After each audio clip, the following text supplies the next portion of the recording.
Hot అంశాలపై debate news బెంచ్కి స్వాగతం. రాష్ట్రంలో పరిణామాలు చకచకా మారిపోతున్నాయి. జగన్ని అరెస్ట్ చేయడానికి రంగం సిద్ధమవుతుందా? లిక్కర్ కుంభకోణం అక్కడ దాకా వెళ్తుందా? అదే సందర్భంలో రాష్ట్రంలో జరుగుతున్నటువంటి ఏదైతే ఆర్థిక పరిస్థితి దెబ్బతింది అంటూ వైసీపీ ప్రొజెక్ట్ చేస్తుంది, కాగ్ చెప్తున్నటువంటి దాంట్లో ఎంతవరకు వాస్తవం? ఈ అంశాలకు సంబంధించి మాట్లాడేందుకు ప్రస్తుతం మనతో పాటు ఉన్నారు పురుషోత్తం రెడ్డి, రాజకీయ విశ్లేషకులు. నమస్తే అండి. నమస్తే సార్. వైఎస్ఆర్ కాంగ్రెస్ పార్టీకి సంబంధించినటువంటి జగన్కి ఎప్పుడూ పక్కనే ఉండేటటువంటి ధనుంజయ రెడ్డి, కృష్ణమోహన్ రెడ్డి విచారణ ఎదుర్కొంటుంటాం. అదే సందర్భంలో విజయసాయిరెడ్డి రాజీనామా చేయటం, మిథున్ రెడ్డితో పాటుగా మిగతా వాళ్ళందరినీ తీసుకోవడం, ఇప్పుడు ఏకంగా భారతీయ సిమెంట్స్కి సంబంధించినటువంటి గోవిందప్ప మీద కేసు, ఇవన్నిటి రూట్లో చూస్తే జగన్ అరెస్ట్ ఖాయం అనుకోవచ్చా? అంటే టార్గెట్ టు జగన్ అనే చర్చ అయితే నడుస్తుంది. అంటే జగన్మోహన్ రెడ్డి గారు ఓడిపోయినప్పటి నుంచి దాదాపు తెలుగుదేశం పార్టీ కావచ్చు, లేదా ఆయన అభిమానించే వాళ్ళు కావచ్చు, లేదా తెలుగుదేశం పార్టీని నెత్తిన పెట్టుకుని ఇది చేస్తున్నటువంటి కొన్ని మీడియా సమస్యలు కావచ్చు, జగన్ ఎప్పుడు అరెస్ట్, ఎలా అరెస్ట్ అనే చర్చ రోజు చేస్తున్నారు. ఇది ఒక కారణంగా మనకు కనిపిస్తుంది. అరెస్ట్ చేస్తారేమో, లేదా ఆ వైపుగా టార్గెట్ జరుగుతూ ఉంది అనే ఫీలింగ్ కలుగుతుంది. రెండో చర్చ ఏమవుతుందంటే, చంద్రబాబు నాయుడు గారిని ఎన్నికల సమయంలో అరెస్ట్ చేసిన కారణంగా కొంత నష్టపోయింది వైసీపీ. తెలుగుదేశానికి అది రాజకీయంగా ఉపయోగపడింది. అట్లాంటి తప్పు చేయకుండా ఎర్లీ యాజ్ పాసిబుల్, అంటే ఇప్పుడు మొదటి సంవత్సరంలో అయిపోయింది, రెండో సంవత్సరంలో ఉంటున్నాం, మళ్ళీ జమిలీ వస్తుందా, లోకల్ బాడీ ఇవన్నీ ఉన్నాయి కాబట్టి వాటి అవకాశం లేకుండా కొంచెం తొందరగానే చేస్తారేమో అనే ఒక చర్చ నడుస్తుంది. దానితో మీరు చెప్పిన ప్రధానమైన అంశాలు, అది కసిరెడ్డి రాజశేఖర రెడ్డి గారు కావచ్చు, విజయసాయి రెడ్డి గారు కావచ్చు, లేదా ఆయన చుట్టూ ఉన్నటువంటి ఓఎస్డీగా పర్సనల్ సెక్రటరీగా ఉన్న ధనంజయ రెడ్డి గారు, వీళ్ళందరూ కూడా దీని చుట్టూనే నడవడం వల్ల మిథున్ రెడ్డి గారు కూడా ఒకసారి విచారణ పోయొచ్చారు. వారు సుప్రీంకోర్టులో కొంత రిలీఫ్ తీసుకున్నారు. ఇవన్నీ చూసినప్పుడు జగన్మోహన్ రెడ్డి టార్గెట్గా జరుగుతుందా అన్న చర్చ అయితే మాత్రం బలంగా నడుస్తుంది. అయితే జగన్మోహన్ రెడ్డి గారిని ముఖ్యమంత్రిగా పనిచేస్తున్న వారు కాబట్టి వారిని అరెస్ట్ చేయాలన్నా, వారిని టార్గెట్ చేయాలనుకుంటే తగిన ఆధారాలు ఉండాలి. రాజకీయ కారణాలతో చేయడానికి అంత సులభం కాదు. ముఖ్యమంత్రి ఎందుకంటే పాలసీ మేకర్గా ఆయన ఉంటారు కాబట్టి, పాలసీ మేకర్గా ఉన్నప్పుడు ఆ పాలసీ డెసిషన్స్కి, జరుగుతున్న ఇంప్లిమెంటేషన్కి, లేదా జరుగుతున్న తప్పులకి సంబంధం ఉండాలి. ఎందుకంటే పాలసీ మేటర్గానే సీఎం గారు ఉంటారు, క్యాబినెట్ హెడ్గా. అంత బలమైన ఉండాలంటే దానికి తగిన కారణాలు కనిపించాలి. అవి ఏవి కనిపిస్తున్నట్టుగా ఇప్పుడు కనిపించలే. చెప్తున్న మాటలు అంటే ఏంటి, కసిరెడ్డి గారు ఆయన పేరు చెప్పాడు, సమ్ ఎక్స్ ఆయన పేరు చెప్పాడు, సమ్ వై ఆయన పేరు చెప్పారు, ఇవి నడుస్తుంది తప్ప డైరెక్ట్గా ఉన్నట్టుగా ఇక్కడ మనకు కనబడదు. ఇవే బయటికి చెప్తున్నారు కాబట్టి ఇవే అంతా ఉంటుందని నేను అనుకోను. లోపల ఏం జరుగుతుందో తెలియదు. అంటే టార్గెట్ టు జగన్గా అయితే చర్చ నడుస్తుంది కాబట్టి అట్లాంటి అవకాశం ఉందనే బలమైన అంశాలుగా మనకు కనిపించే అవకాశం ఉంటుంది. జగన్ ఈ పాలసీ చేశారు, ఈ డబ్బులు క్యాష్ ప్రకారం షాపుల దగ్గర తీసుకున్నారు, ఇవన్నింటినీ రూటింగ్ చేసింది రాజకేశ్వర రెడ్డి, బాలాజీ ఆయన, ఇవన్నీ కలిపేసేసి జగన్ దగ్గరకు వచ్చినాయని ఒక పక్కన వాదన. రెండో పక్కనేమో వీళ్ళు ఆస్తులు సంపాదించుకున్నారు అన్నటువంటి. వీళ్ళు సంపాదించుకున్న ఆస్తులు జగన్వే, లేకపోతే జగన్కి సంబంధించి ఇవ్వగా జగన్ వీళ్ళకి ఇచ్చిన కమిషన్ అనుకోవాలి అవి? అంటే నేరుగా ఇప్పుడు ఢిల్లీ స్కామ్తో పోలుస్తున్నారు. ఇప్పుడు ఢిల్లీది స్కామ్గా మనకు కనపడింది, ఇక్కడ కేసు స్కామ్ అని అంటున్నారు కానీ కేసుగానే మనం చూడాలి. ఇప్పుడు ఈ దశలో ఢిల్లీ స్కామ్లో కనపడేది ఏంటి, పాలసీ డెసిషన్స్కి ఆ లబ్ధిదారులకి ఎవరైతే వ్యాపారస్తులు ఉన్నారో వాళ్ళకి లబ్ధి చేకూరడానికి మధ్య సంబంధాలు కలిగి ఉండడం, కొంతమంది ఆ రోజు ఆప్కి సంబంధించినటువంటి డబ్బులు నిధులు సమకూర్చడం, ఇట్లాంటి ఆరోపణలు కొన్ని సాంకేతికంగా దొరికాయి. దాంట్లో ఎవరెంత పాత్రదారులు, ఎవరు సోదరులాదా అనేది ఇంక విచారణలో తేలుతుంది. అందువల్ల టాప్ పొజిషన్ ఉన్న అరవింద్ కేజ్రీవాల్ గారిని కూడా అరెస్ట్ చేయగలిగినారు. ఇంకా సిసోడియా గారిని చాలా ఎక్కువ రోజుల పాటు జైల్లో ఉన్నారు. మళ్ళీ కవిత గారు కూడా అదే కేసులో అటు ఇటుగా అరెస్ట్ అయినారు. ఇక్కడ పాయింట్ ఏంటంటే, ఇక్కడ అట్లాంటి చర్చకి అవకాశం లేదు. కారణం ఏంటంటే, ఇక్కడ పాలసీ ఏంటి, ప్రభుత్వం మద్యం అమ్ముతుంది, మద్యం షాపుల ద్వారా, డిస్టిలరీ ద్వారా కొనుగోలు చేస్తారు. డిస్టిలరీ ద్వారా కొనుగోలు, డైరెక్ట్గా ప్రభుత్వం అమ్మడం, ఆన్లైన్ కాకుండా ఆఫ్లైన్లో డబ్బులు నేరుగా క్యాష్ ట్రాన్సాక్షన్ జరిగింది. ఈ మూడు జరిగినాయి ఇక్కడ. కానీ ఇప్పుడు పాలసీ మేటరు ఫలానా డిస్టిలరీ నుంచి కొనాలనేది లేదు కదా, ఓపెన్గా తీసుకున్నారు. దాంట్లో మన రాష్ట్రంలో ఉత్పత్తి అయిన డిస్టిలరీ ద్వారా కొనుక్కున్నారు. ఫలానా బ్రాండ్లు రాకూడదని నిషేధం కూడా ఏమి లేదు. కాబట్టి ఇవన్నీ కారణాలు ఇచ్చా పాలసీలో ఎక్కడ కూడా లబ్ధిదారుడు ఎవరు దీంట్లో, ఇది మౌలికమైన ప్రశ్న. అక్కడ లబ్ధిదారులు వ్యాపారస్తులు ఉన్నారు, ఇక్కడ వ్యాపారస్తులు ఉన్నది కేవలం డిస్టిలరీలోనే. ఆ డిస్టిలరీలు ఎవరైతే ఉన్నారో వాళ్ళు తప్ప తర్వాత కొనుక్కునింది గవర్నమెంట్, తర్వాత అమ్మింది గవర్నమెంట్. కానీ అమ్మిన దాంట్లో ఇంకా కరప్షన్కి అవకాశం కనపడదు, నేరుగా డబ్బులు ప్రభుత్వానికి వెళ్తాయి కాబట్టి. ఇక్కడ ఏదంటే డిస్టిలరీకి లాభం చేకూర్చే చర్య ఏమైనా జరిగిందా అని చెప్పాలి. ఆ లాభం చేర్చుకున్న డిస్టిలరీలు ఏమైనా డైరెక్ట్గా జగన్మోహన్ రెడ్డి గారు కానీ లేదా ఆయనకి సంబంధించిన వ్యక్తులు కానీ బదలాయింపారు. అప్పుడు మనకు రాజశేఖర రెడ్డి గారు ముఖ్యమంత్రిగా ఉన్నప్పుడు కొన్ని కంపెనీలకి ప్రభుత్వం భూములు కేటాయించడం, ఆ సదరు కంపెనీలు నేరుగా తీసుకెళ్లి జగన్మోహన్ రెడ్డి గారు స్థాపించిన కంపెనీలో షేర్లు కొనడం ద్వారా పెద్ద విమర్శకు దారితీసిన కేసు అయింది. అది కూడా ఇప్పుడు తగిన ఆధారాలు లేక నిరూపించే పరిస్థితి మనకు కనపట్లేదు.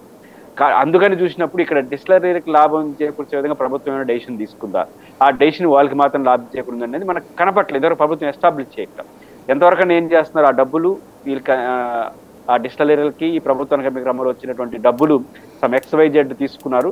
ఆ తీసుకున్న వాళ్ళు జగన్కి ఇచ్చారు. ఎట్లా అంటే ఇచ్చారా లేదా అనేది వేరే చర్చ. ఎట్లా ఇచ్చారు దానికి ఆన్లైన్ మనకు స్కిల్ డెవలప్మెంట్ కేసులో చంద్రబాబు నాయుడు గారు తీసుకున్న పాలసీ డెసిషన్ కారణంగా ఆ సదరు కంపెనీ ఏదైతే 90% పెట్టుబడులు పెడతారని చెప్పి కంపెనీ ₹1 పెట్టకుండా 10% పెడతారన్న ప్రభుత్వం మొత్తం మ్యాచింగ్ గ్రాంట్స్ ఇచ్చేయడం, జాయింట్ అకౌంట్ లేకపోవడం, కేబినెట్ హెడ్గా వారి సిఫారసు మేరకు వారి సూచన మేరకు మేము చేసామని అధికారులు అక్కడ కమిటీ కావడంతో చంద్రబాబు గారిని అరెస్ట్ చేయడానికి ఒక అవకాశం దొరికింది. కానీ మళ్ళీ చంద్రబాబు గారికి దాని లబ్ధి చేకూరింది అనేది మళ్ళీ చర్చలు పడతాం వ్యవస్థలు. ఇప్పటివరకు అది క్లారిటీ వచ్చే కనపట్లేదు. కాబట్టి ఇక్కడ ముఖ్యమంత్రి స్థాయిలో వారికి అందాయి, వ్యక్తిగతంగా అన్యాయం చెప్పడానికి రీజనబుల్ కారణాలు మనకు కనపడకుండా ఆఫ్ ద రికార్డ్కి ఏం జరిగింది అనేది రాజకీయ విమర్శలకు పనికొస్తుంది. అట్లాంటిది ఏది నాకు ఇప్పటివరైతే కనపడలేదు. అది కనపడకుండా అంత పెద్ద పర్సనాలిటీని అరెస్ట్ చేస్తారా, లేదా చేయాలి కాబట్టి చేయాలనుకుంటే వారం 10 రోజులు 2 రోజులు చేస్తే ప్రభుత్వానికి బూమరాంగ్ అవుతుంది. అందువల్ల చంద్రబాబు గారు 2 నెలలు దాకా ఉన్నారు. ఈయన 2 నెలలు దాకా ఉండేంత కేసు లేకపోతే ఎట్లా తీసుకెళ్తారు? ఈ ప్రశ్నలన్నీ ఉత్పన్నమయ్యే అవకాశం ఉంటుంది.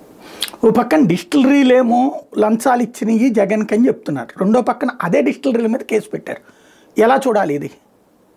అది ఇప్పుడు గతంలో కూడా మనకు జగన్మోహన్ రెడ్డి గారు ఫాదర్ రాజశేఖర రెడ్డి గారు కంపెనీలో పెట్టుబడులు పెట్టినటువంటి పారిశ్రామికవేత్తల మీద కేసు పెట్టారు. ఇప్పుడు దాల్బియాకు సంబంధించి కానీ ఇట్లాంటి వాటి మీద కేసులు పెట్టారు. నంబర్ ఆఫ్ కంపెనీల మీద కూడా కేసులో బాగా సహముద్రాలుగా చేర్చేశారు. అందువల్ల వాళ్ళు ఏం చేశారు, మేము ఇష్టపూర్వకంగా కొన్నామని చెప్పి దాన్ని నిరూపించారు కూడా. కాబట్టి అది కేసు నిరుగాడడానికి ఉపయోగపడుతుంది. కొన్ని రోజులు జగన్ గారు జైల్లో ఉండొచ్చు. ఇక్కడ కూడా ఆ డిస్టిలరీకి ఉపయోగపడే చర్య ఎట్లా అనేది ప్రశ్న. ఎందుకంటే ఎప్పుడు డిస్టిలరీకి ఉపయోగపడే చర్య అవుతుంది, మనకు 10-15 డిస్టిలరీ ఉంటాయి. ఆ డిస్టిలరీలో ఫేవరబుల్ ఫలానా కంపెనీకి ఉపయోగపడేమైన పాలసీ డెసిషన్ ఎక్కడుంది ఇక్కడ? కానీ ఇక్కడ అది ఒక డొల్లతనం కనిపిస్తూ ఉంది. ఒకవేళ డిస్టిలరీలు కూడా దాంట్లో భాగస్వాములు చేస్తే మేము ఇచ్చినామని చెప్పి ఎవరికి ఇచ్చారు? ఇప్పుడు డిస్టిలరీలు నుంచి డైరెక్ట్గా గవర్నమెంట్ కొంటా ఉంది. ఈ క్రమంలో ఎట్లా దీంట్లో కేసుని మనం పికప్ చేయాలంటే, దాంట్లో ఇరికించాలంటే వాళ్ళు ఎట్లా లబ్ధి పొందినారు? పాలసీ మ్యాటర్గా తీసుకున్న దాంట్లో ఒక ఉదాహరణకు ఏదైనా ఒక కంపెనీలో ఉత్పత్తి అయినటువంటి ఒక మద్యం దాన్ని పక్క రాష్ట్రాల్లో ₹10 అమ్ముతా ఉన్నదాన్ని ఈడ ₹15 కొన్నారా? ఇట్లాంటి ఏదైనా ఉండాలి కదా. ఒక కంపెనీకి లాభపడిందంటే డిస్టిలరీ ఎట్లా ప్రయోజనం కలిగించింది?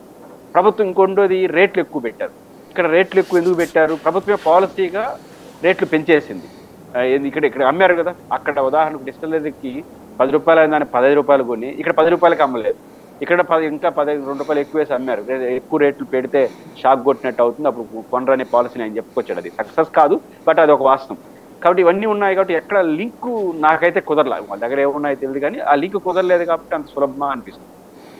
రైట్. ఇప్పుడు వాస్తవంగా మీ ఇన్నేళ్ల అనుభవంలో ఒక ముఖ్యమంత్రిగా చేసిన వ్యక్తి, అతనికి సంబంధించిన మనుషుల మీదన ఇన్ని రకాల కేసులు ఆ పార్టీకి సంబంధించి, ఇప్పుడు వంశీనో లేకపోతే సజ్జల భార్గవో లేకపోతే సజ్జల రామకృష్ణారెడ్డో లేకపోతే ఇట్లాగా 100 మంది మీదన కేసులు, అరెస్టులు ఇట్లాంటిది ఎప్పుడన్నా చూసారా?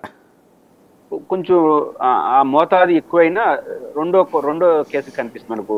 జగన్మోహన్ రెడ్డి గారి కేసు ఉంది కదా, 16 నెలలు సిబిఐ కేసుల్లో. అప్పుడు కూడా అంతే కదా. దాదాపు నాకున్న సమాచారం 500-600 మంది ఉన్నారు ఆ కేసులో, సాక్షులు అందరూ కలిపి. ఇది సిబిఐ కేసులు, 16 నెలలు జైల్లో ఉన్న కేసుల్లో. మంత్రులు, ఆ రోజున్న కేబినెట్ మంత్రులు, ఆ రోజున్న IAS ఆఫీసర్లు, ఇవన్నీ కేసును మొత్తం స్టడీ చేస్తే ఏం కనిపిస్తుంది? మాజీ హోంమంత్రి సబితా ఇంద్రారెడ్డి గారు మొన్న రిలీఫ్ పొందారు. ఆమె మాటలో చెప్పాలంటే జగన్ని కేసులు ఇరికించడం కోసం మమ్మల్ని అందరూ బలి చేసినారు అని ఆమె ఓపెన్ గానే మాట్లాడింది, నిజానిజాలు పక్కన పెడితే. అంటే మొత్తం రిలీఫ్ పొందారు. అదే మళ్ళీ కనిపిస్తా ఉంది. అంటే ఆ రోజు ఎట్లయితే జగన్మోహన్ రెడ్డిని టార్గెట్ చేయడం కోసం, ఆ రోజు ముఖ్యమంత్రి కొడుకుగా ఆయన టార్గెట్ చేయడం కోసం ఆ రోజున్న మంత్రుల్ని, ఆ రోజున్న IASని చివరకు మీరు ఇంతకుముందు ప్రశ్నలు వేసినట్టు కంపెనీలు కూడా ఎవరైతే రాజశేఖర రెడ్డి గారి లబ్ధి పొందినటువంటి కంపెనీలు, లబ్ధి అన్న అనకూడదు కానీ వాళ్ళ ఆరోపణ అంటే భూములు పొందారు, వాళ్ళు సదరు జగన్మోహన్ రెడ్డి గారి కంపెనీలో కిట్ ప్రోకో ప్రకారం పెట్టుబడులు పెట్టినారు. సో అందువల్ల వాళ్ళు చేస్తూ వాళ్ళు కూడా దాన్ని దీంట్లో కుట్రలో భాగస్వామ్యం చేసేసారు. అంటే సో మెనీ పీపుల్ని ఎందుకు భాగస్వామ్యం చేశారంటే దీన్ని కుట్ర ఛేదించడం కోసం ఎక్కువ టైం పడుతుందనే పేరుతో ఎక్కువ రోజులు జైల్లో పెట్టడం కోసం చేసినారు. అది మనకు కనిపిస్తుంది ఆ కేసులు. అదే చివరికి ఆ కేసు బలహీనపడడానికి కారణమైంది. ఎలా పడితే వాళ్ళందరినీ కేసులు ఇరికిచ్చేస్తే చివరికి ఏమైంది, జగన్ గారు ఎక్కువ రోజులు పెట్టారనే వాళ్ళ టార్గెట్ నెరవేరు ఉండొచ్చు కానీ ఈరోజు ఒకదానికి లింక్ లేకుండా అన్ని డిస్క్వాలిఫై అయిపోయే పరిస్థితి వస్తూ ఉంది, డిశ్చార్జ్ అయిపోయే పరిస్థితి వస్తూ ఉంది. రేపు ఇక్కడ కూడా మీరు అన్నట్టు ఆ తర్వాత అత్యధిక మంది కేసులు దీనే కనిపిస్తాను. ముఖ్యంగా జగన్మోహన్ రెడ్డి గారు ఆఫీసులో పనిచేసినటువంటి ఆ రోజున సెక్రటరీ కూడా ధనంజయ రెడ్డి గారు, ఓఎస్డీ ఉన్న కృష్ణమోహన్ రెడ్డి గారు, సజ్జల వారు నంద్యాలకు సంబంధించినటువంటి డిస్టిలరీ యజమాని కావచ్చు, కసిరెడ్డి కావచ్చు, పెద్దిరెడ్డి మిథున్ రెడ్డి గారు కూడా ఈ కేసుని తీసుకుంటున్నారు, ఆయన విచారణ తీసుకున్నారు. విజయసాయి రెడ్డి గారు ఆ కేసులో సో మెనీ పీపుల్ గోయిందా పీపుల్ అరెస్ట్ అయినారు. ఇటు చూసినప్పుడు ఎక్కువ మందిని చేయడం వల్ల అంటే జగన్మోహన్ రెడ్డి గారికి లింక్ ఉంది అని ఎస్టాబ్లిష్ చేయడం కోసమే ఇవన్నీ చేస్తున్నారా అన్నంత రీతిలో జరుగుతుంది. ఇవన్నీ నిజానిజాల తర్వాత విషయం కాబట్టి ఆ తర్వాత నేను ఈ కేసునే చూస్తున్నా. కాబట్టి ఆ కేసు లాగా ఈ అరెస్ట్ చేయడానికి ఉపయోగపడుతుందా, ఆ కేసులాగా ఇది కూడా దేనికి ఉపయోగపడకుండా పోతుందని చూడాలి. జగన్ అరెస్ట్ అయితే రాజకీయ జీవితం క్లోజ్ అయిపోయినట్టేనా? ఇది హాస్యాస్పదమైనది. ఈ బహుశా కొంత స్పృహంలో మనలాంటి వాళ్ళు కాదు, కొంత స్పృహం వాళ్ళు కూడా దీన్ని నవ్వుకుంటారు. ఎందుకంటున్నంటే ఈ ప్రయోగం విఫలమైంది. ఎవరి మీద? మన చరిత్రలో చాలా మంది మీద ఉపయోగం పడితే అని చరిత్ర అది, ఇది ఫ్యాక్ట్. ఎందుకంటే జగన్మోహన్ రెడ్డి మీద ఇట్లాంటి ప్రయోగం విఫలమైంది. ఉదాహరణకు జగన్మోహన్ రెడ్డి గారు 16 నెలల పాటు ఎక్కువ రోజులు జైల్లో పెట్టడానికి సో మెనీ పీపుల్ని సంబంధం లేని 409 సెక్షన్తో సహా 409 ఎందుకు పెడతారు? ఎక్కువ రోజులు లోపల ఉండాలంటే నాన్ బెయిలబుల్ వాళ్ళు లోపల వేయాలంటే తనకున్న అధికారాన్ని దుర్వినియోగం చేశారు. అసలు జగన్మోహన్ రెడ్డి గారు ఈ రాష్ట్రంలో పాలనే కాదు, ఆయన ఎంపీ మేజరు, ఆయన ఈ రాష్ట్ర పరిపాలన ఆయన టెక్నికల్గా భాగస్వామ్యం కాదు, ఆయన కూడా ఆ సెక్షన్ పెట్టారు. అట్లా పెట్టి సో మెనీ పీపుల్ని ఇన్వాల్వ్ చేసి, మంత్రులు ఇన్వాల్వ్ చేసి, కాంగ్రెస్ తనకు తాను బలి చేసుకొని చివరికి ఏం చేసింది, 16 నెలలు అయితే పెట్టగలిగినారు. ఏమైంది? పార్టీ పెట్టిన నాడు ఆ రోజు జగన్మోహన్ రెడ్డి గారి వీడియోస్ ఈరోజు మనం కనపడితే శ్రీకాంత్ రెడ్డి గారి పేరుతో ఆయన మాట్లాడిన మాటలు అంటే, శ్రీకాంత్ నాతో వస్తానని ప్రారంభంలో అన్నాడు, నా భవిష్యత్తే నాకు తెలియట్లేదు, నేను ఉంటానా ఓడతానా, అసలు పార్టీ నిలబడుతుందా, బతకతామా లేదా పార్టీ రాజకీయంగా అన్నాను. పిల్లలు అమ్మ నేను వచ్చాను శ్రీకాంత్, నువ్వు రావద్దు, మీ రాజకీయ జీవితం ఎందుకు పోగొట్టుకుంటారు, సో నేను నిలబడితే మనం చూద్దాం, ఏదో తిండికి భోజనాలు ఉన్నాయి, నేను చేస్తాను, ఏదో దిగేశాను. ఆ రోజు ఎమోషనల్గా మాట్లాడిన మాటలు ఈ రోజు కూడా వీడియోలు వస్తుంది. అంటే 16 నెలప్పుడు జగన్మోహన్ రెడ్డికి కూడా నమ్మకం లేదు, అంటే నిలబడతాడని ఒక ప్రయోగంగా ముందుకు వెళ్ళిపోతున్నాడు. ఆయన తోటి వాళ్ళు కూడా రావద్దు, ఏమైపోతుందో తెలియదు, మీ రాజకీయ జీవితాన్ని ఎందుకు పాడు చేసుకుంటారని చెప్పే జగన్ తనకు తాను అపనమ్మకం ఉన్న రోజుల్లోనే 16 నెలల పాటు జైల్లో పెడితే, పార్టీ పుట్టినప్పుడే, అదేం పెరగల, పార్టీ పుట్టింది 16 నెలలు జైల్లో పెట్టారు. ఒక పక్క టీఆర్ఎస్ రాజకీయం తెలంగాణ పేరుతో, ఇంకో పక్క కాంగ్రెస్ అధికారంలో ఉంది, ఇంకో పక్క బలమైన ప్రతిపక్ష తెలుగుదేశం ఉంది, ఇంకొక చిరంజీవి ప్రజారాజ్యం, ఇన్ని బహుముఖ రాజకీయ వేదికలు ఒకవైపు కాసుకొని ఉన్నా కూడా జగన్మోహన్ రెడ్డి గారు 16 నెలలు జైల్లో పెడితే తన చెల్లిని తల్లిని తన పేరుతో బయటికి పంపించి జైల్లో ఉంటేనే 16-18 సీట్లు ఎమ్మెల్యేలు గెలిచాడు. ఆ తర్వాత ప్రతిపక్ష నాయకుడు అయినాడు, ఆ తర్వాత ముఖ్యమంత్రి అయినాడు, ఇప్పుడు మళ్ళీ ఓడిపోయినాడు. నేనేమంటానంటే ఏమీ లేని జీరోతో ప్రారంభమైనప్పుడు 16 నెలలు జైల్లో పెట్టినప్పుడు నిలదొక్కున్నటువంటి జగన్మోహన్ రెడ్డి ఈరోజు ఏముంది రాష్ట్రంలో? ఆయన ఎస్టాబ్లిష్ అయినాడు, తనేం నిలగొట్టుకున్నాడు, మాజీ ముఖ్యమంత్రి అయినా కాదు, ముఖ్యమంత్రి అయినాడు, ప్రతిపక్ష నాయకుడిగా 10 ఏళ్ళ ఎక్స్పీరియన్స్ ఉంది, ప్రూవ్ చేసుకున్నాడు. పైపించి ఈరోజు జగన్మోహన్ రెడ్డి గారు ఆ రోజు శ్రీకాంత్ రెడ్డి లాంటి వాళ్ళకి చెప్పినట్టుగా నాకు తెలియదు అన్నట్లా నిలబడతానంటున్నాడు. ఈరోజు ఒక ఎక్స్పీరియన్స్ ఉంది, ఎస్టాబ్లిష్ అయిపోయింది. దాంతోపాటు సాయి గారు ఈరోజు రాష్ట్రంలో తెలుగుదేశం, జనసేన ఒక ప్రధాన పార్టీలు, వైఎస్ఆర్సీపీ ప్రజాబాహుల్యంలో ఓటింగ్ శాతం అటు ఇటు ఉన్నా ఉన్నాయి. ఆ ప్రజాబాహుల్యంలో బలమైన పార్టీలు 2 పార్టీలు ఒకటే ఉన్నాయి, జనసేన అండ్ తెలుగుదేశం. ఇంకా ఓన్లీ ఆల్టర్నేటివ్ చంద్రబాబు నాయుడు గారు తెలుగు కూటమి మీద వ్యతిరేకత వస్తే జగన్ తప్ప ఇంకొక ఆల్టర్నేటివ్ లేని ఈ రాష్ట్ర రాజకీయాల్లో జగన్మోహన్ రెడ్డి గారిని ఇప్పుడు అరెస్ట్ చేస్తున్నాం. ఆ రోజులాగా 16 నెలలు పెట్టడం సాధ్యం అవుతున్నా, ఈడ్చి కొడితే మహా అంటే 90 రోజుల పైన పెట్టలేదు. ఎందుకంటే 7 సంవత్సరాల లోబడి శిక్ష పడే కేసులు అయితే 60 రోజుల్లో బెయిల్ తీరాలి. 90 రోజుల్లో అంటే 7 సంవత్సరాల పైబడి శిక్ష పడే సెక్షన్స్ కానీ ఉంటే 90 రోజుల్లో బెయిల్ ఇవ్వాలి. మీరు విచారణ ఏదైనా ఉంటే చేసుకోవాల్సిందే. మళ్ళీ మల్టిపుల్ కేసులు ఉన్నా కూడా నంబర్ ఆఫ్ కేసులు ఉన్నాయి, తీన్మార్ మల్లన్న కేసు ఉంది, సుప్రీంకోర్టు గైడెన్స్ ఉన్నాయి, కాబట్టి ఖచ్చితంగా పీటీ వారెంట్ వేసుకుని అక్కడే విచారించాలి. ఈ కాంటెస్ట్లో చూసినప్పుడు 60 నుంచి 90 రోజులు లోపల పెట్టడానికి స్కోపే లేదు. విచారణ పూర్తి అయిపోయి ఇక్కడ 90 రోజులు శిక్ష పడదు కదా, విచారణ మళ్ళీ ప్రారంభించాలి, చాలా చాలా టైం పడుతుంది. స్కిల్ డెవలప్మెంట్ కేసు అయిందో మనం చూసాం. అందుకని నేను అనుకుంటుంది 90 రోజులు పై పెట్టడానికి మీకు అవకాశమే లేని ఈ కేసులో ప్రారంభంలో ఉంది తెలుగుదేశం పార్టీ. ఎట్లా వైసీపీ ఫినిష్ అయిపోతుంది అంటే ఏ కంటెస్ట్లో చూసుకున్నా ఈ అరెస్ట్ ద్వారా ఎటువంటి పరిస్థితుల్లో జగన్మోహన్ రెడ్డి రాజకీయంగా ఫినిష్ అవుతారనుకునేది అది మూర్ఖత్వం అవుతుంది. పైపెచ్చు ఆయన్ని అభిమానించే వాళ్ళు చంద్రబాబు నాయుడు గారిని అరెస్ట్ చేయకముందు కొంత తెలుగుదేశం శ్రేణుల్లో కొంచెం బెరుగ్గా మీరు కూడా చూస్తుంటారు, ఏమైపోతుంది గందరగోళంగా ఉన్నారు. అలాంటి వాళ్ళు చంద్రబాబు గారిని అరెస్ట్ చేసిన తర్వాత తెగించి బయటకు వచ్చారు. ఎందుకు తెగించారు? భయం కొన్ని సందర్భాల్లో ఎమోషనల్గా ధైర్యాన్ని గడిస్తుంది. భయం ధైర్యంగా మారితే చాలా బీభత్సంగా ఉంటుంది సాయి గారు. ఎందుకంటే భయంతో ఉన్న ధైర్యం ఎందుకు, ఇంకేంటి మన పరిస్థితి, మన నాయకుని అరెస్ట్ చేశారు, ఇంకా తాడోపేడ తెలుసుకున్నాం, సావోరేవో తెలుసుకున్నాం అని తెలుగుదేశం శ్రేణులు కూడా బయటకు వచ్చినారు. వాళ్ళే వస్తే ఇంకా వైసీపీ జగన్ గారి శ్రేణులు ఇంకా పవర్ఫుల్లే కదా. కాబట్టి ఆ రీత్యా చూసుకున్నప్పుడు జగన్మోహన్ రెడ్డి గారిని అరెస్ట్ చేయడం ద్వారా అంటే టార్గెటెడ్ అరెస్టెడ్గా నేను అంటుంది కేసుగా స్టడీ చేసి విచారణ చేసి కేసును విచారించే క్రమంలో జగన్మోహన్ రెడ్డి గారి దోష అయితే నిరూపిస్తే కొంత నిలదొక్కుంటుంది తెలుగుదేశం పార్టీ. కానీ జగన్మోహన్ రెడ్డి ఎట్టైనా లోపల పెట్టాల్సిందే అనే టార్గెట్గా జరుగుతున్నట్టుగా జరిగితే మాత్రం అది రివర్స్ అయ్యి వైసీపీకి అడ్వాంటేజ్ అవుతుంది. రెండోసారి గారు నేను బలంగా నమ్ముతున్న దురదృష్టం ఇది రాజకీయాల్లో. ఇప్పుడు ఎవరిని అరెస్ట్ చేసినా ఇది రాజకీయ కక్షగా మారిపోతా ఉంది. కేసుతో ప్రజలు చూడట్లేదు. ఇప్పుడు స్కిల్ డెవలప్మెంట్ కేసులో అయినా అంతకుముందు సిబిఐ కేసులో నిజాలు మనకు సంబంధం రాను ఏమవుతుందంటే కేసుతో సంబంధం లేకుండా రాజకీయ నాయకుడిని అరెస్ట్ చేసిన అంటే ఇది రాజకీయ ప్రత్యర్థి కుట్ర అని జనం నమ్ముతున్నారు. ఎందుకని ప్రతి పార్టీ అదే చేస్తా ఉంది. ఇప్పుడు ఎక్కడైనా కేసుని లాజికల్ కంక్లూజన్ తీసుకొస్తారా, అరెస్ట్ అయ్యి బయటకు వచ్చిన తర్వాత మధ్యాహ్నం మర్చిపోతారు. ఈ కారణాల రీత్యా అరెస్ట్ చేయడానికి అధికారంలో ఉన్న ప్రతి పార్టీకి ఇబ్బందిగా ఉంది. కాబట్టి ఆ రీత్యా ఆయన్ని అరెస్ట్ చేసామని చెప్పుకోవడానికి పనికొస్తుంది తప్ప ఈ కేసులో అరెస్ట్ చేయడం ద్వారా జగన్మోహన్ రెడ్డి గారు బలహీన పరుస్తారని ఎవరు అనుకుంటే అది మూర్ఖత్వం.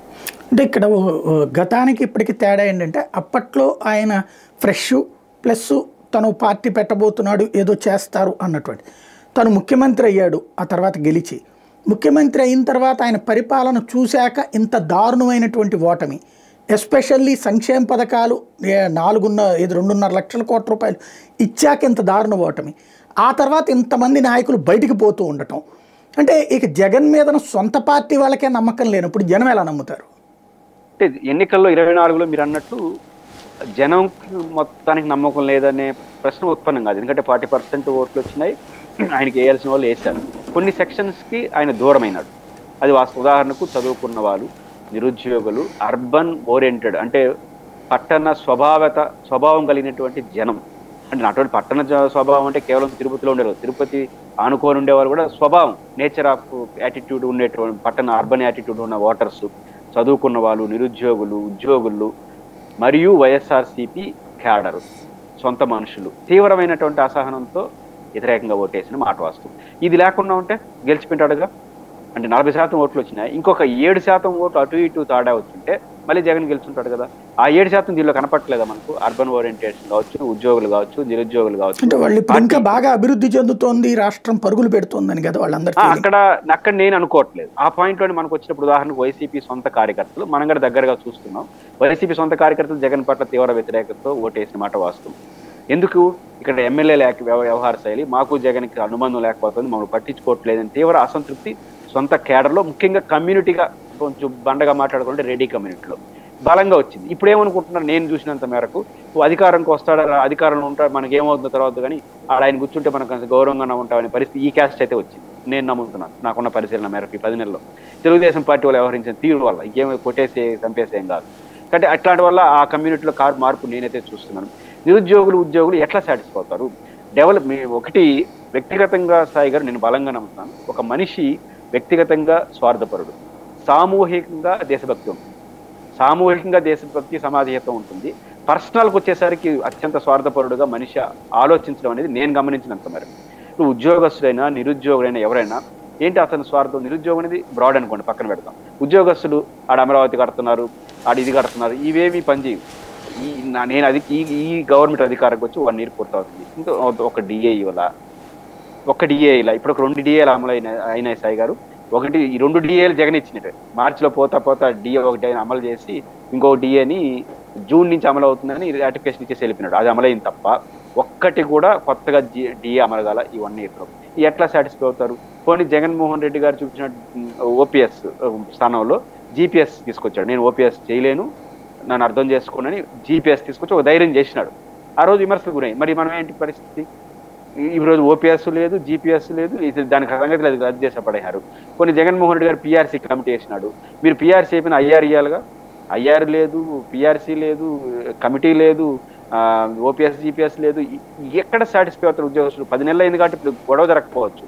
అలాంటప్పుడు జగన్ మేలు కదా నా అభిప్రాయం రాదా? రాకపోయినా కనీసం కోపం తగ్గదా? ఆ రోజున్న కోపం. ఈరోజు వాలంటీర్లు ఉన్నారు, వాళ్ళందరూ కనీసం వ్యతిరేకంగా ఉంటారు కదా.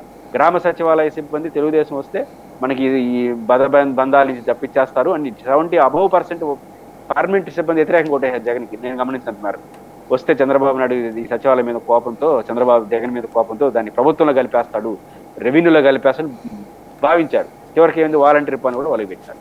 తగ్గించారంటే పెట్టడమే కదా. అంటే వాళ్ళు కొంత నెగిటివ్ ఉంటారు. కాబట్టి జగన్కి అర్బన్ ఓరియంటేషన్ ఉన్న వాళ్ళు కూడా ఎక్కడ సాటిస్ఫై అవుతా ఉంది ప్రభుత్వం, ఎక్కడ సాటిస్ఫై చేస్తున్నారు? అక్కడ చూసుకున్నప్పుడు డెవలప్మెంట్ ఏం కనపడలేదు. మీరు చెప్పిన డెవలప్మెంట్ అమరావతిలో జరుగుతుందా?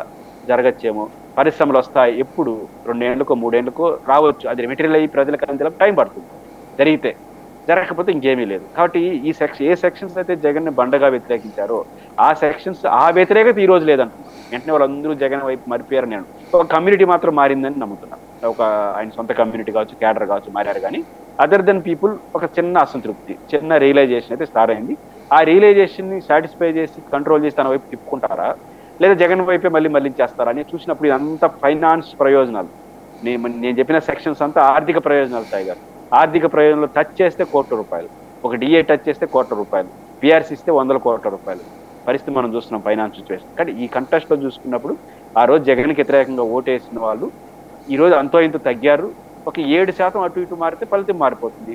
పంపించే కూటమి ఆ రోజు ఐక్యంగా ఉన్నింది, ఈ రోజు ఐక్యంగా రేపు ఉండగలదా? పవర్లో ఉన్న తర్వాత ఏమవుతుందో తెలుసు. అంటే ఇది చూసుకున్నప్పుడు జగన్ గారికి గతంలో కన్నా బెటర్ పొజిషన్ ఉంటారు తప్ప తగ్గే పరిస్థితి ఉండదు. రైట్. ఇక్కడ సంక్షేమ పథకాలు నిన్న పాలిట్ బ్యూరో మీటింగ్ ద్వారా ఇక నెలకొక సంక్షేమ పథకం చొప్పున క్యాలెండర్ ప్రకటిస్తామంటున్నారు. అట్లాగే జూన్లో ఈ తల్లికి వందనం, అన్నదాత సుఖీభవ, అట్లాగే ఇంకో 2 నెలల్లో బస్సులకి ఉచిత బస్సు ఏర్పాటు చేస్తాం. అట్లాగే ఈ గ్యాస్ డబ్బులు అకౌంట్లో వేసేస్తాం డైరెక్ట్గా, అది తీసుకుంటారా లేదా వాళ్ళ ఇష్టం అన్నటువంటి. ఇవి ఆటోమేటిక్గా ప్రజల్లో ఉన్న అసంతృప్తిని చల్లార్చవా? దీంట్లో నాకు ఉన్న రిజర్వేషన్ ఏంటంటే మనకున్న ఫైనాన్స్ సిచ్యువేషన్. అవి రెండునే చెప్పచ్చు. ఇప్పుడు తల్లికి వందనం ఉంది, వారు చెప్పిన మాట ఏంటంటే ఎన్నికల్లో జగన్ కన్నా బెటర్గా ఉండాలి అనుకుంటే ఎప్పుడు భావిస్తారు తల్లికి? ఇప్పుడు తల్లికి వందనం అమ్మ ఒడి తీసుకుంటున్న ప్రజలు కూడా కొంతమంది చంద్రబాబు నాయుడు గారికి ఓటేశారు. ఎందుకు? ఆయన ఒకరికే ఇస్తున్నారు, ఈయనకి 2-3 ఇస్తారని ఒక చిన్న ఆశతోనే కదా. అదేటి మనం అదొక్కటే కేస్ స్టడీగా తీసుకున్నాం. జగన్మోహన్ రెడ్డి గారు ₹15,000 తల్లికి అమ్మ ఒడి పేరుతో పెన్షన్గా వేశాడు, కొంచెం అటు ఇటుగా. అది వాళ్ళు ఇంకొకటి వస్తుందేమో చిన్న ఆశతో ఒక చిన్న సెక్షన్ ఓటేసింది. అది కూడా జగన్ గారికి నష్టం జరిగి ఉండొచ్చు. నా పాయింట్ ఏంటంటే ఆ సెక్షన్తో సహా మిగతా వాళ్ళు సంతోషించాలంటే అది జరగాలి కదా. నేనైతే జరుగుతుందని నేను అనుకోవట్లేదు. ఇప్పుడు మీరు అన్నట్టు అందరికీ ప్రతి పిల్లవాడికి ఇస్తారని నేను అనుకోవట్లేదు. మనం కేటాయించిన బడ్జెట్లో కూడా అది కనపట్లేదు. వాళ్ళు కేటాయించిన బడ్జెట్ కూడా అవసరానికన్నా 3-4 వేల కోట్లు తక్కువ కేటాయించారు. అయితే తల్లికి వందనం అందరి పిల్లలకి వాళ్ళు చెప్పిన ఎన్నికల స్పిరిట్స్తో అమలు చేయాలంటే కావాల్సిన అమౌంట్ కూడా 2-3 వేల కోట్లు తక్కువగా బడ్జెట్లో కేటాయించారు. మీకు గుర్తుంటే లాస్ట్ బడ్జెట్లో, తెలుగుదేశం బడ్జెట్లో 5,000 కోట్లు ఏదో అన్నదాత సుఖీభవ కేటాయించారు సాయి గారు. రూపాయి అమలు చేయలేదు. అమలు కాదు, ఎందుకంటే డబ్బులు లేవు కాబట్టి. ఈసారి కూడా నేను బలంగా నమ్ముతున్నాను సాయి గారు, ఒక 30-40 వేల కోట్ల రూపాయలు వాళ్ళ అంచనాలకు డబ్బులు రావు. బడ్జెట్లో ఏదైతే వాళ్ళు అంచనా వేశారో, అంటే 40 వేల కోట్ల దాకా అంచనాలని అందుకోలేదు బడ్జెట్ అని నా అంచనా. దానికి రీజన్ కూడా ఏంటంటే ఇదే తెలుగుదేశం గవర్నమెంట్లో 22 వేల కోట్ల రూపాయలు బడ్జెట్ అంచనాలను అందుకోలేదు. బడ్జెట్ అంచనాలు అందుకోకపోతే ఏమవుతుందో మీకు తెలుసు. ఎందుకంటే బడ్జెట్ అంచనాలు అందుకోకపోయినా కేటాయింపులు అయితే చేసేస్తుంటారు కదా. ఎంత అంచనా వేస్తారో అన్ని కేటాయింపులు చేసేస్తారు. ఒక 22 వేల కోట్ల రూపాయలు తగ్గింది లాస్ట్ ఇయర్. దాని ఫలితంగా 5,000 రూపాయలు కేటాయించిన దాన్ని తగ్గింది. జలయజ్ఞం అంటే వాటర్ రిసోర్స్కి సంబంధించి 12,000 కోట్లు ఎంతో కేటాయిస్తే 6,000 కోట్లు ఖర్చు పెట్టారు. అంటే తగ్గింది, ఒకసారి తగ్గితే తప్పదు. నేను ఈసారి నమ్ముతున్నా 30-40 వేల కోట్లు తగ్గుతాయి వాళ్ళ అంచనాలు గత అనుభవాన్ని దృష్టిలో పెట్టుకున్నప్పుడు. మరి 40 వేల కోట్లు తగ్గిస్తే యాన్ని తగ్గిస్తారు? ఉన్న కేటాయింపుల నుంచి తగ్గించాల్సింది కదా. దేన్ని తగ్గించగలరు? ఇట్లాంటి స్కీమ్ నుంచి తగ్గించగలరు. ఆల్రెడీ ఎగ్జిస్టింగ్లో ఉన్నదాన్ని ఏమి తగ్గించలేరు. ఉద్యోగస్తుల జీతభత్యాల, రొటీన్ అడ్మినిస్ట్రేషన్ ఏం తగ్గించలేరు. Already pension తగ్గించలేరు. ఏదంటే కొత్త దాంట్లో తగ్గించాల్సిందే. కొత్త దానిలో తగ్గించాల్సిన పరిస్థితి వచ్చినప్పుడు ఉన్నదే అమ్మఒడికి కేటాయించి తక్కువైనప్పుడు అందరికీ ఇన్ స్పిరిట్ ఆ రోజు ఇచ్చినట్టు ఇవ్వగలడా? ఇవ్వలేరని నమ్ముతున్నాను. పైపించి ఒక చిన్న సంకేతంగా ఇచ్చారు. ఎట్లయితే రైతు భరోసాకి దఫాలుగా 3 దఫాలుగా ఇస్తానన్నాడో దీని కూడా అట్లా వేసే ఆలోచన అవుతుందని ఒక రూమర్స్ వదిలాడు. నేనైతే దాన్ని నమ్ముతున్నా, అది చేస్తారేమో. చేయడం తప్పని నేను అన్ను, బట్ 3 దఫాలుగా ఇచ్చినప్పుడు జగన్ మేలు కదా, 1 దఫా ఇచ్చాడు అనుకోరా. కాబట్టి ఎక్కడ ఈ సెక్షన్ ఆఫ్ పీపుల్ అదనపు సాటిస్ఫాక్షన్ జగన్ విషయంలో చేస్తారు అంటే రైతు భరోసాకు సంబంధించినంత వరకు 20,000 రూపాయలు కేంద్రంతో సంబంధం లేకుండా ఇస్తానని బలంగా చెప్పినాడు. ఇప్పుడు ఒకటి క్లియర్ చేసేసాడు, 20,000 రూపాయలు కేంద్రంతో సమానం కలిపి ఇచ్చేస్తారు, అంటే 10,000 రూపాయలు ఇస్తాడు. అది కూడా కేంద్రం 10,000 ఇస్తాను అంచనా అంటున్నారు. 10,000 పెంచకపోతే ఆ 6,000కి ఇష్టకాన్ అయిపోతే అప్పుడు 14,000 ఇవ్వాలి. ఇస్తాడా? ఇవ్వలేడా? కాబట్టి ఇప్పుడు జగన్ కన్నా బాగా ఇచ్చినట్టు ఎట్టవుతుంది ఇక్కడ? కాబట్టి నా పాయింట్ ఏంటంటే ఎక్కడ కూడా జగన్ కన్నా బాగా ఇచ్చారనేది ఇప్పటివరకు వాళ్ళు సాటిస్ఫై అయింది ఒకే ఒక పాయింట్, అది పెన్షన్స్. ఆ పెన్షన్స్ వరకు 4 రూపాయలు పెంచారు, కొంత కోత విధించారు, తగ్గించారు జగన్ అంటున్నారు, కానీ లబ్ధిదారులు ఇస్తున్నారు 4,000. అది తప్ప మిగతా వాటిలో ఎక్కడ కూడా జగన్ కన్నా బెటరు అనేది వాళ్ళు ఆశించి ఓట్లు వేశారు. అది జరగలేదు కాబట్టి ఫైనాన్స్ సిచ్యువేషన్ రీత్యా ఈసారి కూడా చేస్తారని నేనైతే అనుకోవట్లేదు. కాబట్టి ఆ డిస్టర్బెన్స్ ని తెలుగుదేశం పార్టీ అధిగమిస్తుందని నేనైతే అనుకోవట్లేదు. ఫైనల్గా ఒకటి చెప్పండి, ఓ పక్కనేమో ప్రభుత్వం రియల్ ఎస్టేట్ విపరీతంగా భూమి వచ్చేసింది, రాష్ట్రంలో అద్భుతంగా జరుగుతోంది, అట్లాగే మద్యం పాలసీలు ఇవన్నిట్లో కూడా సంపద ఎక్కువ వచ్చిందని ఈనాడు జ్యోతి లాంటివి రాస్తున్నాయి. ఇటు పక్కన చూస్తే ప్రభుత్వం లెక్కను చూస్తే ఏది కాగ్ లెక్కలు చూస్తేనేమో 5,000 కోట్లు 6,000 కోట్లు లాస్ట్ ఇయర్తో పోల్చుకుంటే తక్కువ డబ్బులు వచ్చినాయి అని చెప్తున్నారు. అసలు లోపం ఎక్కడుంది? ఆ రాసే వాళ్ళల్లో ఉందా, కాగులో ఉందా? ఆదాయం అన్నటువంటిది పెరిగినా తప్పుగా రాస్తున్నారా, లేకపోతే వీళ్ళ దగ్గర రాస్తున్నటువంటి అంత డబ్బులు రావట్లేదా? అసలు ఏం జరుగుతుంది అనుకోవాలి? నేను అనుకుంటుంది కొన్ని మీడియా సంస్థలు, ఏ మీడియా సంస్థలు అయితే తెలుగుదేశం పార్టీకి ఒక రకమైన ఊపి ఇచ్చాయో, ఒక సానుకూలంగా మారాయో, అదే మీడియా సంస్థలు విపరీత పోకళ్ళు కూడా తెలుగుదేశానికి నష్టం వస్తాయని నేను నమ్ముతున్నాను. సాయి, నిన్న ఒక వార్త చూశాను, మొన్న నేను తిరుపతిలో ఉంటాను కాబట్టి చెప్తున్నాను. తిరుమలలో రష్ తగ్గింది గత 2-3 రోజులుగా, మీరు కూడా పరిశీలించుంటారు. ఏర్పాట్లు ఏమో బాగా చేశారు, అంటే భక్తులు వస్తారు. అదేవిధంగా ఈ ఎమ్మెల్యేలకు ఎంపీలకి సిఫార్సు లెటర్స్ కూడా క్యాన్సిల్ చేసేసారు. అన్ని చేసినా కూడా కారణమైన భక్తులు తగ్గారు అని అంటూ ఒక ఈ 3 ఛానల్లో ఒక ఛానల్ అంటూ ఒక ఇంటర్ప్రిటేషన్ ఏంటంటే గత ప్రభుత్వం అనుభవాలు ఇస్తే భయపడిపోయారట. ఏది మే నెలలో గత ప్రభుత్వంలో సరిగ్గా ఏర్పాట్లు లేవు అని భయపడిపోయి రాలేదేమో అని ఒక అంచనా ఉందంట. అంటే వాళ్ళ అంచనాలు తీసుకొచ్చి వాళ్ళు జనాల మీద వస్తున్నారు. గత ప్రభుత్వం అంటే ఎప్పుడు సాయి గారు? గత మే నెల నుంచి 10 నెలల్లో మనం మారలేదా? ప్రభుత్వం మారిపోయి ఉంటుంది కదా, ఈ ప్రభుత్వం మీద నమ్మకం కలిగించలేదా? అంటే నెల ఊహించుకుంటారా భక్తులు? గత మే నెలలో జగన్ ఉన్నాడు, ఈ జూన్ జూలై నెలలో ఒక అంచనా, ఇట్లా ఉంటుందా భక్తులది? ఈ 10 నెలల్లో మారలేదా? కాబట్టి ఇట్లా ఊహాజనితమైన పైపెచ్చి మీరు సీనియర్ జర్నలిస్ట్ తెలుసు, ఎప్పుడు వేస వచ్చినా మనకు విఐపీ దర్శనాలు రద్దు చేసేస్తారు. సిఫార్సు కాకుండా సెల్ఫ్ వస్తే తీసుకుంటారు. అది సహజంగా జరిగేది. అంటే ప్రతిదాన్ని ఈ ప్రభుత్వం గొప్పతనంగా, ప్రతిదాన్ని గత ప్రభుత్వానికి ఆపాదించేసి వ్యవహరించే ఆ మీడియా ఛానళ్ళు వ్యవహార శైలి వాళ్ళకి నష్టం వస్తుంది. ఇది కూడా నేను అట్నే చూస్తాను. మన కళ్ళ ముందు కనిపిస్తున్న 2 వాస్తవాలు ఏంటంటే, ఒక వాస్తవం డెవలప్మెంట్ అన్నది, సంపద సృష్టి అనేది లాంగ్ రన్ ప్రాసెస్. సంపద సృష్టి అంటే చంద్రబాబు గారు చెప్పినా ఇంకొకరు చెప్పినా పరిశ్రమలు రావడం, వ్యవసాయం అభివృద్ధి చెందడం, ఇంకొకటి పెట్టుబడులు పెరిగి ప్రజల్లో చేతుల్లో డబ్బులు రావడం ద్వారా ట్యాక్సులు పెరగడం వస్తుంది. ఇది ఓవర్ నైట్ జరగదు. స్టార్ట్ చేసినా కూడా దాని ఫలితాలు అందుకోవడానికి 3 ఏళ్ళకో 4 ఏళ్ళకో పడుతుంది. కాబట్టి సంపద సృష్టించి వచ్చే ఫలితానికి టైం పడుతుంది. దీంట్లో మన అందరికీ యాక్సెప్టెన్స్ కదా. అలాంటప్పుడు చంద్రబాబు గారు ఎంత బాగా చేసినా ఈ రోజు సంపద రాదు. ఇది నెంబర్ 1. తగ్గడానికి ఉన్న స్కోప్ ఏంటంటే, గతంలో జగన్మోహన్ రెడ్డి గారు ఇచ్చిన సంక్షేమ పథకాలు యథాతథంగా అమలు చేయకపోవడం వల్ల ప్రజల చేతికి వెళ్ళాల్సిన ఒక 10,000 కోట్లు 20,000 కోట్లు తగ్గింది ప్రభుత్వం ఇచ్చే స్కీమ్స్ కారణంగా. ఆ 20,000 కోట్లు తగ్గితే ఆ మేరకు యాక్టివిటీ తగ్గుతుంది కదా, తగ్గితే జిఎస్టీ లాంటివి తగ్గుతుంది. కాబట్టి ఈ 2 చూసుకున్నప్పుడు గత ప్రభుత్వం ఇచ్చిన సంక్షేమ పథకాల్లో కొంత తగ్గింది కాబట్టి ఆ మేరకు జిఎస్టీ తగ్గుతుంది. సంపద సృష్టి మీరు చేయాలనుకున్నా చేస్తున్నా అది మన ఖాతాలో రావడానికి, ఫలితం రావడానికి టైం పడుతుంది. ఈ 2 కారణాల రీత్యా నిస్సందేహంగా కొంత ఆర్థిక లోటు, ఆర్థిక పరిస్థితి తగ్గుతుంది. అందుకే కదా మనకు గత ఫైనాన్స్ ఇయర్లో ఎప్పుడు లేనట్టుగా అంచనాలను 22,000 కోట్లు తగ్గిందని తెలిసి కూడా మళ్ళీ 40 అదనంగా పెంచేసేసినారు. ఈసారి 50,000 కోట్లు ఎందుకు పెంచేసినారు? 40,000 కోట్లు తగ్గుతుందని ఒక అంచనా, గతంతో పోల్చుకుంటే అంచనాలు తగ్గుతాయని. ఇట్లాంటి వాతావరణం ఉన్నప్పుడు బాగుంది అని మీరు రాసేస్తే సరిపోతుందా? ఫైనాన్స్ యాడ్ వస్తుంది. నిజంగా వచ్చేట్టుకుంటే ఇప్పటికే చంద్రబాబు గారు డిఏలు గీఏలు అనౌన్స్ చేస్తుంటాడు కదా, డిఏ జోలికి వెళ్ళడానికి ఎందుకు భయపడుతున్నాడు? అనౌన్స్ చేస్తే 500 కోట్లు 600 కోట్లు పడిపోతుంది. కాబట్టి ఎకనామిక్ యాక్టివిటీ జోలికి పోవడానికి ఎందుకు ఇబ్బంది? నిజంగా అది ఉండేట్టుగా అంటే స్కీమ్స్లో ఇన్ని ఏర్పాట్లు ఇంత సస్పెన్స్ ఎందుకు వస్తాయి? 3 కంతుల్లో వేస్తాము, రైతు భరోసా 3, ఇవన్నీ ఎందుకు చేస్తున్నారు? అక్కడ రాకుండానే కదా ఉంటే చేయడా. కాబట్టి ఇవన్నీ చూసినప్పుడు ఆ పత్రికల్లో వచ్చిన వార్తలు అర్ధరహితం, ఏదో రాజకీయంగా ఆర్థిక విషయాల్లో మనం బుద్ధి పుట్టినట్టు మాట్లాడుతూ అంటే ఆర్థిక విషయాలు అందుకుంటారు మనం. కాబట్టి అందుకుంటాం కంటే భావోద్వేగ అంశాలు ప్రస్తావించడం ఇవి కూడా ప్రస్తావించేస్తే అది బూమరాంగ్ అవుతుంది. థ్యాంక్ యూ వెరీ మచ్ అండి. ఇది పరిస్థితి. జగన్ అరెస్ట్ కోసం అయితే ప్రభుత్వం చుట్టూ ఒక ఉచ్చు బిగించింది. మరి ఆ ఉచ్చులోకి జగన్ పడటమా లేదా అంటే అనేది చట్టపరంగా న్యాయపరంగా రాబోయేటటువంటి పరిణామాల మీద ఆధారపడి ఉంటుంది. ఏం జరుగుతుందో చూద్దాం.